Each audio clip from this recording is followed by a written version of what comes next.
റളിയല്ലാഹു അൻഹുവിന്റെ സന്നിധിയിലേക്ക് ഒരു സഹോദരി വന്നുകൊണ്ട് പറഞ്ഞു, ഇന്ന ബിനതി മാതത് വഖദ് അഹ്ബബ്തു അൻ അറാഹാ ഫിൽ മനാമി.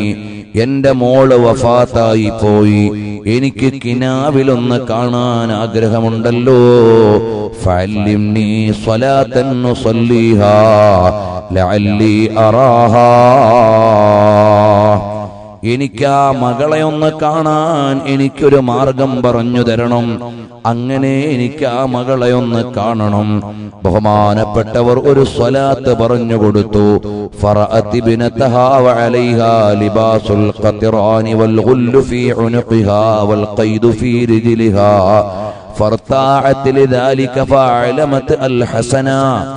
അറിയുമോ സഹോദരന്മാരെ, സഹോദരിമാരെ, ഹസനുൽ ബസരി റളിയല്ലാഹു അൻഹുവിന്റെ അടുക്കൽ വന്നിട്ട് ഒരു സഹോദരി പറഞ്ഞു, എന്റെ മരണപ്പെട്ടു പോയ മകളെ ഒന്ന് കാണാൻ എനിക്ക് ആഗ്രഹമുണ്ട്, അതിനൊരു മാർഗം പറഞ്ഞു തരണം.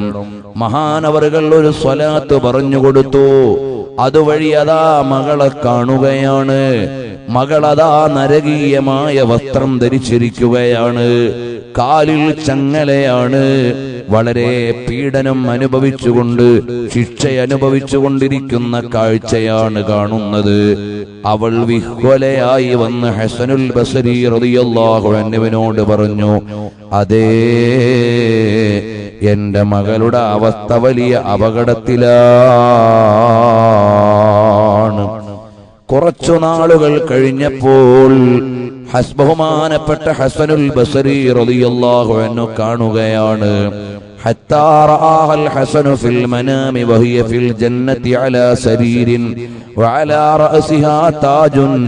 അതാ ഒരു കിരീടം അണിഞ്ഞുകൊണ്ട് സ്വർഗീയമായ പട്ടിലിൽ ഇരിക്കുകയാണ്. ചോദിച്ചു, ഞാൻ ആരാണെന്നറിയുമോ ശൈഖേ?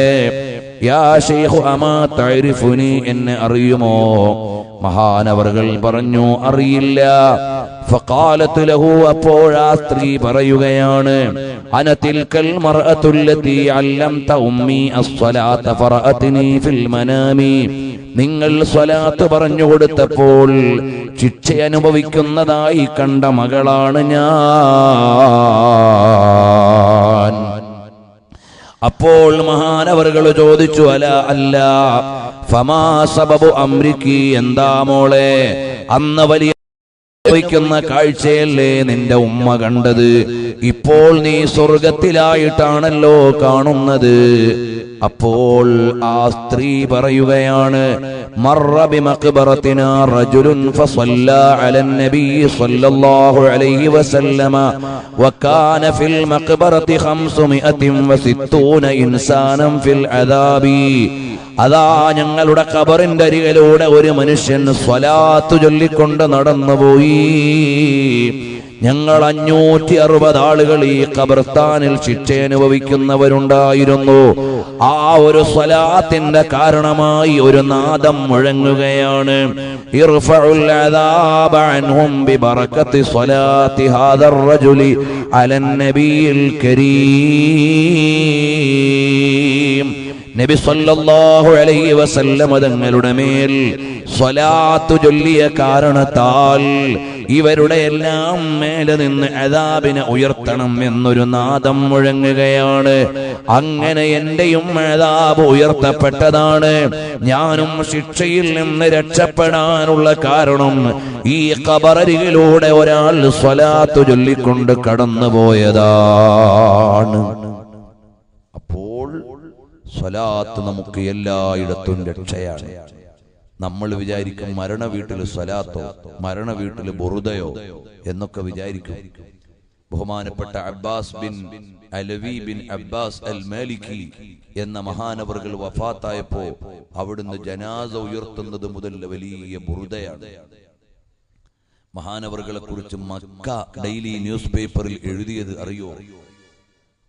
വഖദ് നതഖ ബിശ്ശഹാദതൈനി, ബഹുമാനപ്പെട്ടവർ 2 കലിമയും ഉറക്കെ ചൊല്ലി, ഖബല സുഊദി റൂഹിഹി ഇലർ റഹ്മാൻ, മഹാനവറുകളുടെ ആത്മാവ് അല്ലാഹുവിലേക്ക് ഉയരുന്നതിന് മുമ്പ് കലിമ ഉറക്കെ ചൊല്ലിക്കൊണ്ടാണ് അബ്ബാസ് മാലിക്കി എന്നവർ വഫാത്തായത് എന്ന് അവിടുത്തെ പത്രം റിപ്പോർട്ട് ചെയ്യുന്നു. എന്നിട്ട് പറഞ്ഞു വഖുബിറ ബിൽ മുഅല്ല, ജന്നത്തുൽ മുഅല്ലയിൽ മഹാനവറുകൾ ഖബറടക്കപ്പെട്ടു. ബൈന തക്ബീരി വത്തഹ്ലീൽ, തക്ബീറും തഹ്ലീലും ഒക്കെ ചൊല്ലി മക്കത്തെ ജന്നത്തുൽ മുഅല്ലയിൽ മഹാനവറുകളെ മഹാന്മാരുടെ അവരുടെ വലിയുമ്മയായ ഖദീജ റളിയല്ലാഹു അൻഹയുടെ ചാരത്ത് ഖബറടക്കി എന്ന് പത്രം വരെ റിപ്പോർട്ട് ചെയ്യുകയാണ്. അന്നവിടെ കൂടിയ ആളുകളെ എനിക്ക് പിന്നെ കാണാൻ കഴിഞ്ഞിട്ടുണ്ട്. ഇന്നിപ്പോ സോഷ്യൽ മീഡിയകൾ ഉള്ള കാലമായതുകൊണ്ട് അപ്പോഴേ റെക്കോർഡ് ചെയ്ത് നിങ്ങൾക്കൊക്കെ കാണാനും കഴിഞ്ഞിട്ടുണ്ടാകും. നബി സല്ലല്ലാഹു അലൈഹി വസല്ലം തങ്ങളുടെ മദ്ഹും സ്വലാത്തും ലോകത്ത് മുഴുവനും പ്രചരിപ്പിച്ച കാരണത്താൽ അബ്ബാസ് മാലിക്കി തങ്ങൾക്ക് മക്കയിൽ കിട്ടിയ വലിയ ജനാവലിയുടെ സാന്നിധ്യത്തിലെ ജനാസ പരിചരണം ബഹുമാനപ്പെട്ട നമ്മുടെ ഒക്കെ നേതാവ് സുൽത്താനുൽ ഉലമാ ഉസ്താദ് അവറുകൾ അന്നവിടെ എത്തുകയും ജനാസ നിസ്കരിക്കാൻ ഒരു സംഘത്തിൽ ഇമാമായി നിൽക്കുകയും അവിടുത്തെ ഖബറടക്കൽ കർമ്മത്തിൽ കൂടുകയും ദുആ ചെയ്യുകയും ഒക്കെ ചെയ്തത് ആയിരക്കണക്കിന് ആളുകളുടെ സാന്നിധ്യത്തിലാണ്. അല്ലാഹു തആല മഹാന്മാരുടെ ബർക്കത്ത് കൊണ്ട് നമുക്ക് നാഫിആയ ഇൽമു നൽകി അനുഗ്രഹിക്കുമാറാകട്ടെ. ഹബീബായ സല്ലല്ലാഹു അലൈഹി വസല്ലം തങ്ങളോട് അല്ലാഹു ജല്ല ജലാലുഹു നമ്മുടെ ഒക്കെ ഖൽബിൽ മഹബ്ബത്ത് വർദ്ധിപ്പിച്ചു തരട്ടെ. ഈ സ്വലാത്തിന്റെ മജ്ലിസ് ഖിയാമത്ത് നാൾ വരെ അല്ലാഹുവിന്റെ ഹബീബ് സല്ലല്ലാഹു അലൈഹി വസല്ലം തങ്ങളുടെ നോട്ടമുള്ള മജ്ലിസായി അല്ലാഹു ജല്ല ജലാലുഹു നിലനിർത്തി തരട്ടെ. ഇതിന് നേതൃത്വം കൊടുക്കുന്ന മഹാന്മാരായ സാദാത്തുക്കൾക്ക് അല്ലാഹു തആല ആഫിയത്തുള്ള ദീർഘായുസ്സ് നൽകട്ടെ.